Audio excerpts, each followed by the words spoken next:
વિધાનસભા ભાજપના જ પૂર્વ ધારાસભ્ય કેસરીસિંહે તેમની જ પાર્ટીના હાલના ધારાસભ્ય કલ્પેશ પરમાર ઉપર ગંભીર આરોપ લગાવ્યા। વિગતમાં વાત કરીએ તો માતર વિધાનસભા હમણાંથી જ ખૂબ ચર્ચામાં હોય તેવું લાગી રહ્યું છે।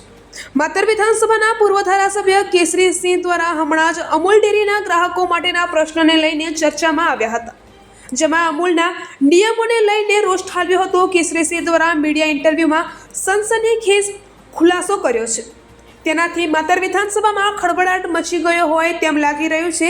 કેસરીસિંહ માંડ્યા સમક્ષ જણાવી રહ્યા છે કે હાલ માતરના ધારાસભ્ય કલ્પેશભાઈ પરમારના પોતાના જ ગામ ભલાડામાં બેફામ દારૂનું વેચાણ થઈ રહ્યું છે અને સાથે સાથે લિંબાસીમાં પણ જોઈએ એટલો દારૂ મળે છે તેમ જણાવ્યું હતું।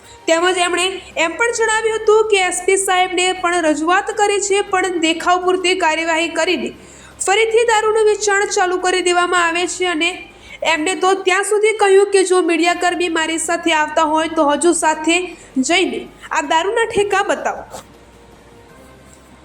ત્યારબાદ લોક અવાજ ન્યૂઝના ચેનલના તંત્રી અને પત્રકાર દ્વારા હાલ માતર વિધાનસભાના ધારાસભ્ય શ્રી સાથે ટેલિફોનિક વાત કરાતા તેઓએ જણાવ્યું હતું કે જે કેસરીસિંહ દ્વારા આક્ષેપો કર્યા છે તેની મને કંઈ જ ખબર નથી।